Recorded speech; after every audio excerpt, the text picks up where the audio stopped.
नमस्कार दोस्तों and welcome to my channel. दोस्तों आज हम डिस्कस करने जा रहे हैं India China face off, why China cannot attack on India and why dragon and elephant can dance together. दोस्तों बहुत ही ऑथेंटिकेट एनालिसिस किया हुआ है मैंने, और ऐसे बनी बनाई बातों पे ये वीडियो नहीं बनाया हुआ है। मैंने बहुत ही बड़ी बड़ी think tanks like the Diplomat, modern weaponry magazines, global time China, Harvard Kennedy schools and कई सारी news channels like Zee, Economic Times, Hindustan Times etcetera के रेफरेंस लेके ये वीडियो बनाया है, और बहुत ही ऑथेंटिकेट और वो भी प्रमाणित किए हुए जो बड़े बड़े जनरल्स हैं, स्क्वाड्रन लीडर्स हैं वगैरह से ये चीज़ मैंने ली हुई है। तो दोस्तों आखिर तक वीडियो देखेगा और समझिएगा why China can not attack on India. दोस्तों वीडियो शुरू करने से पहले अगर आप मेरी चैनल पर नए हो तो मेरी चैनल को सब्सक्राइब कर दो और बेल बटन को दबा दो, जिससे मेरी आने वाली वीडियोस मिस ना हो जाए। दोस्तों चाइना क्यों चिढ़ा हुआ है इंडिया से, वो समझने के लिए हमको समझना पड़ेगा कि हमारा रिसेंट डेवलपमेंट। दोस्तों जब से मोदी गवर्नमेंट आई है तब से उन्होंने टू फ्रंट वॉर पे काम करना शुरू कर दिया है, जिसमें एक साथ दो वॉर जैसे पाकिस्तान और चाइना के साथ कैसे कर सकते हैं। तो उनके लिए इंडियन गवर्नमेंट ने बहुत ही बड़े बड़े इंफ्रास्ट्रक्चर डेवलप किया है नियर टू LAC चाइना। तो दोस्तों उससे चाइना क्यों चिढ़ा हुआ है और लद्दाख में क्यों? तो लद्दाख ही ऐसा एक पॉइंट है कि जहां से India can counter Pakistan and China together very easily, और वहां पे हमने रोड बना लिए हैं। तो उससे उनको उनके जो वन रोड वन बेल्ट जो इनिशिएटिव है उस पे उन लोगों को एक खतरा दिख रहा है, और जो नए दूसरे रोड्स और इंफ्रास्ट्रक्चर बनाया है उससे भी उन लोगों को खतरा है कि इंडिया का very easy access to Aksai चीन में हो जाएगा। तो मैं आपको बताता हूँ कि कौन कौन से रोड और इंफ्रास्ट्रक्चर इंडिया ने डेवलप किए हैं।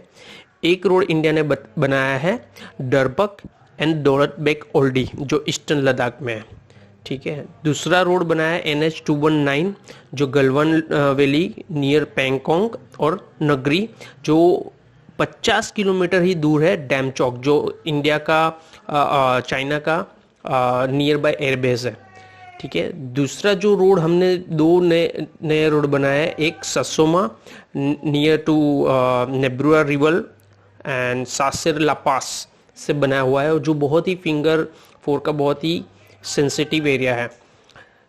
दूसरा एक रोड बना है 255 किलोमीटर का जो सायोक रिवर वैली डरबक वाया मुर्गो एंड डिस्पंग। ये जो सब रोड बनाए हुए हैं हमने, और वो रोड्स को हमने सब लिंक भी किया है दूसरे रोड्स से, तो हमारी कनेक्टिविटी चाइना के पास बढ़ गई है। पहले ऐसा था कि हमको अगर कोई इमरजेंसी में डोकलाम जैसा कोई इंसिडेंस होता है तो इंडिया को इतना इजीली ट्रूप्स वगैरह ले जाने के लिए इतनी सुविधाएं नहीं थी, मगर इंडियन गवर्नमेंट ने उसमें ये एक्टिविटीज़ बढ़ा के इंफ्रास्ट्रक्चर डेवलप किया, कनेक्टिविटी डेवलप की, और हमने लद्दाख के नियर बाय एक एयर बेस भी बना दिया है, ठीक है। और ये सब जो रोड बने हैं उसके पे चाइना की थिंक टैंक ये कह रहे हैं कि इंडिया के पास अब एक एज है जो वो फिंगर 4 से लेके फिंगर 8 तक नियर LAC इजीली उसको कंट्रोल कर सकता है फिजिकली। तो देखो इसीलिए चीन चिढ़ा हुआ है और उन्होंने फेस अप किया हुआ है। अभी डिप्लॉयमेंट्स की बात करें दोनों साइड पे, तो चाइना ने भी हेलीकॉप्टर्स जेट्स वगैरह उनके 4 एयर बेसिस है नियर टू इंडिया, तो उन्होंने वहाँ पे भी बहुत ही ज़बरदस्त होवित्जर टॉप्स भी लगाई हुई है, और J-10 J-11 और Su-27 की डिप्लॉयमेंट की हुई है। और हमारे साइड पे हमने C-17 globe master, C-130J super Hercules, हमने एक स्क्वाड्रन अपाचे और चीन को हेलीकॉप्टर्स की भी रखी हुई है। हमने आकाश मिसाइल डिफेंस सिस्टम भी चाइना को फेस ऑफ के लिए ही रखी हुई है। दूसरा हमारा डिप्लॉयमेंट है सुखोई MKI, जो भी ईस्टर्न सेक्टर पे हमने डिप्लॉय किया हुआ है, और जो ये इंफ्रास्ट्रक्चर डेवलप किया है वो बॉर्डर के बहुत ही क्लोज है। दूसरा हमारे पास एक बहुत ही अच्छा डिप्लॉयमेंट है, वो है INS अरिहंत, जो बैलिस्टिक मिसाइल्स कैपेबल सबमरीन्स है, जो सबमरीन्स लॉन्च कर सकती है बैलिस्टिक मिसाइल्स, जिसमें K4, K5 और K6 मिसाइल से लेस है। वो वॉर अटैक कर सकती है मोर देन 3000 किलोमीटर्स। और बट ऑब्वियस हमारी सबसे फास्टेस्ट मिसाइल्स ब्रह्मोस, जिनके तीनों वेरिएंट लैंड, सी और एयर भी हमने डिप्लॉय किए हुए हैं। तो दोस्तों, चाइना को पता है उनकी वीकनेस क्या है, इसीलिए चाइना चिढ़ा हुआ है इंडिया से। दूसरी चाइना की वीकनेस की बात करें तो हमारे स्क्वाड्रन लीडर जोशी बता रहे हैं कि चाइना को एक डिसएडवांटेज है तिब्बत में, क्योंकि एल्टीट्यूड जो चाइना पे अभी 1962 जैसी तो वॉर होगी नहीं। हम भी, हमारे भी जेट्स जाएंगे, उनके भी जेट्स हमला करने के लिए आएंगे, मिसाइल्स होंगी। तो मगर स्क्वाड्रन लीडर जोशी का कहना है कि चाइना के जो भी एयरफोर्स फाइटर्स प्लेन हैं, उनको जो अपनी 100% कैपेबिलिटी से उड़ना होगा, क्योंकि जो एल्टीट्यूड है चाइना के एयर बेसिस से, जो क्लाइमेट कंडीशंस है यहाँ की, तो उनके लिए उनको 50,000 फीट पहले ऊपर आना होगा with his maximum speed and maximum fuel, and जो न्यूक्लियर वॉरहेड वगैरह लेके आएंगे उसके साथ फुल वेट के साथ, और उसके बाद वो उसको हिमालय को फेस करते हुए इंडिया के तरफ आएंगे अटैक करने के लिए। तो उनका ये कहना है कि ये एक उनकी जो पेलोड की क्षमता है, उनकी जो परफॉर्मेंस है, वो एवरेज 50% घट जाएगी। और उसके अगेंस्ट में जो इंडियन एयरफोर्स है, उनके पास नॉर्थर्न ने बहुत ही बड़े और अच्छे बेसिस बनाए हुए, जिनको हिमालय बीच में आता नहीं है। जो बेसिस है वो है तेजपुर, कालाकुंडा, चाबुआ एंड हासीमारा। ये 4 जो बेस है वो सी से नियर सी लेवल से है, मगर जो हिंद महासागर है वहाँ से है, जो हिमालय बच्चे बीच में नहीं आता है, वो सीधा वहाँ से हम जा सकते हैं। तो ये हमारे लिए एक बहुत ही एक एडवांटेज और एज है। दूसरा, अभी रिसेंटली चाइनीज थिंक टैंक ने कहा है कि Indian army are the best army in the world as a mountain army, क्योंकि इंडिया की एक सिचुएशन है कि इंडिया की फोर्स हमेशा वॉर फेस ही रहती है।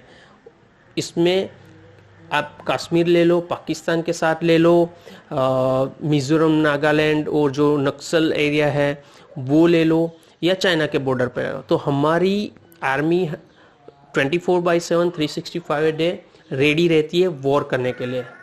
और सामने की साइड चाइना में आज के दिन तक कोई भी कमांडर, कोई भी जनरल या कोई भी आर्मी का लेवल का बंदा को वॉर का एक्सपीरियंस नहीं है। और चाइनीज ने भी पिछले कई सालों से उनकी जो आर्मी है उसको श्रिंक किया हुआ है। तो अभी उनकी आर्मी की कैपेसिटी अभी 10 लाख है, जहाँ पे इंडिया की आर्मी की स्ट्रेंथ 14 लाख है। और उनकी जो आर्मी है उनमें बहुत सारे लोग हैं जो अभी रिटायर होने वाले हैं, जो एजेड है, ठीक है। और दूसरा है कि हमारे पास जो एक 20% जो सोल्जर्स है चाइनीज़ के, वो अभी फिट नहीं है वॉर करने के लिए। ये चाइनीज़ थिंक टैंक का एक एनालिसिस है रिसेंटली। और वही, और देखो, कंपेयर जब करते हो तो आपको सब कंपेयर करना पड़ेगा। तो अभी एक एग्जांपल है, 2015 में सूडान में यूएन की तरफ से चाइनीज़ आर्मी एक शरणार्थी शिविर को प्रोटेक्ट कर रही थी। तो जब विद्रोहियों ने हमला किया तो चाइनीज़ आर्मी अपनी शिविर में से निकले भी नहीं थे, और जब विद्रोहियों ने वो शिविर को कवर कर लिया, पे कब्जा जमा लिया, उसके बाद उन्होंने चाइनीज़ आर्मी पे भी अटैक किया, उसके 2 सैनिक मार गिराए। उसके बाद चाइनीज़ आर्मी वहाँ से भाग गई।